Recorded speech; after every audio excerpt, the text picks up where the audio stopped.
all of you for coming. Just a brief background about how and why I'm here before I introduce the gentleman that I'm going to introduce to you. After playing 10 years of professional basketball, having a wonderful time, being healthy, I was introduced to mineral and vitamin nutrition. I had taken a few vitamins before, but thought I really didn't need anything. Thought I was fine and healthy and had played 10 years of sports, a professional basketball player. And I started to take the nutrition and found out it made a marvelous difference in my life. Now, I was very mad at the gentleman named Phil Oliver who introduced it to me for waiting so late because I had already retired. I said, Phil, I could have made millions more if you had introduced this to me earlier. But he told me all about Dr. Wallach and why mineral nutrition was so vital. Did some research, got an opportunity to meet this man that had done so much research for so many years and had not only done the research so that we could read it and learn about it, but so we could practically take it into our own lives and let it empower us and our families. That was about 15 years ago when I met Doc. And I've been traveling with him and taking the products. I'm a very big fan of it, and it's impacted my life and so many lives of countless people that I've met and that many others have met all across the world. So we kind of formed this family. And I'm glad to have you all as a part of it, glad to have Brandy and all of you to be here today. Now, Doc started work, as you know, Doc has a background that's very diverse. And Doc is very good at many different things. Of course, you know, he grew up on a farm where he had to learn about animals and what they eat and how to keep them healthy and so that they're productive. And so he took that and went on to college in Missouri and studied agriculture and became a veterinarian. And later, of course, Doc became a pathologist where he did all of these studies and traveled all around the world with Mutual of Omaha and learning why animals die, why humans die, did autopsies. So he learned to approach the problem from many different angles. And I think that is part of a solution in life. Somebody once said if your only tool is a hammer, everything looks like a nail. You know, so but if you got a lot of different tools, you probably see problems in a lot of different ways and solutions in a lot of different ways. So Doc did a marvelous job of taking all of these solutions of counteracting diseases and illnesses. Of course, he was a physician for over 12 years. He's an acclaimed author, a speaker, and has done so many wonderful things as an entrepreneur and a business person that has made all of this accessible to us. And it really started in Atlanta years ago. Doc was doing a lot of work on cystic fibrosis. He was working at Emory. He was doing just a lot of phenomenal, groundbreaking work. So Doc did a lot of wonderful things outside of the loop that he was in. But now it's kind of coming back full circle. And he's been rewarded a very prestigious award for his work in selenium and all of the things that he's done to keep us healthy and impact all of our lives. And I'm not going to take up very much more of your time, and I'm going to have to leave very shortly.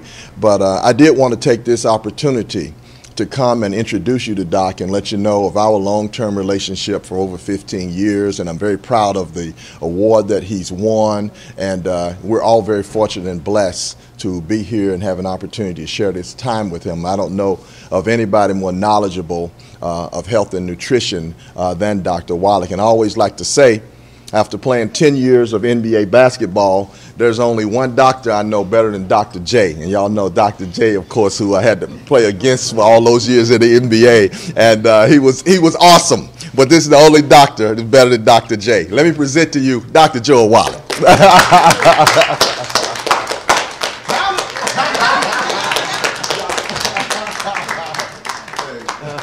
Thank you so much, Mike.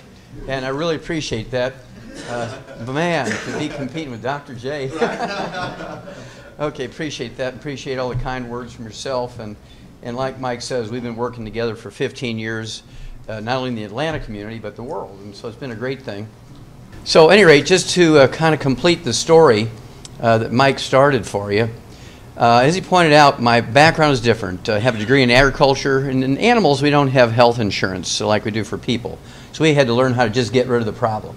There was no stringing things along over time and paying for what we call palliative treatment, where you just treat the symptoms. We had to get rid of the problem because agriculture is an economic industry, no health insurance for animals, right? And everything comes down to, as Mike said, again, production. More weight, more volume of milk, more eggs per pound of feed. That's the only way you could survive in the agricultural industry. So we became very interested and very knowledgeable about nutrition and how it actually prevented as many as 900 different diseases and could triple lifespans of animals as opposed to pharmaceuticals and surgery. The situation was during the 1970s, actually was part of a big National Institutes of Health grant, which is called the Center for the Biology of Natural Systems out of Washington University in St. Louis, Missouri. And I was actually in Africa working on a big conservation project with white rhino and elephant. And because I was already a comparative pathologist, I had written the first scientific paper on a mass die-off in the United States from pollution. And they were interested in finding out how much pollution had to do with the causes of disease. And I was the only guy who'd written a paper on it, so they called me back out of Africa to be the essentially the scientific director and the pathologist on the project. Now I was supposed to do autopsies of zoo animals that died in the big zoos around the United States. What I found out was that every animal and every human being who dies of natural causes dies of a nutritional deficiency disease. And the book that came out of that's 1,200 pages. It's in the Smithsonian Institute as a national treasure, so I'm very, very proud of that work.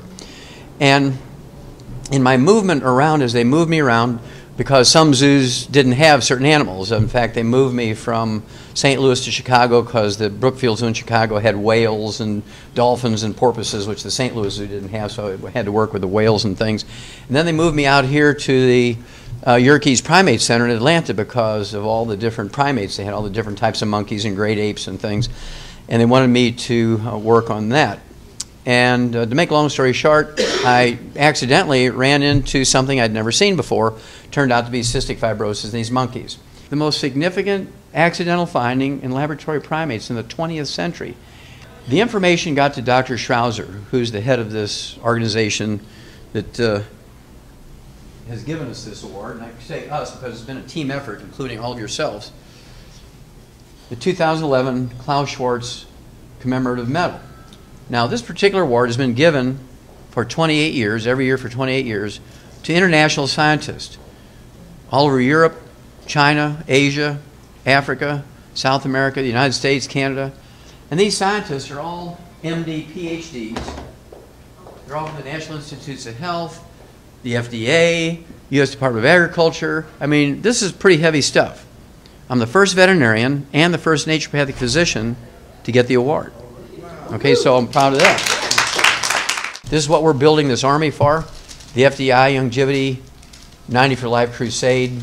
And if you listen to the radio program or if you get online and listen to the streaming, you'll hear me talk about this 90 for Life crusade to save America through saving our kids.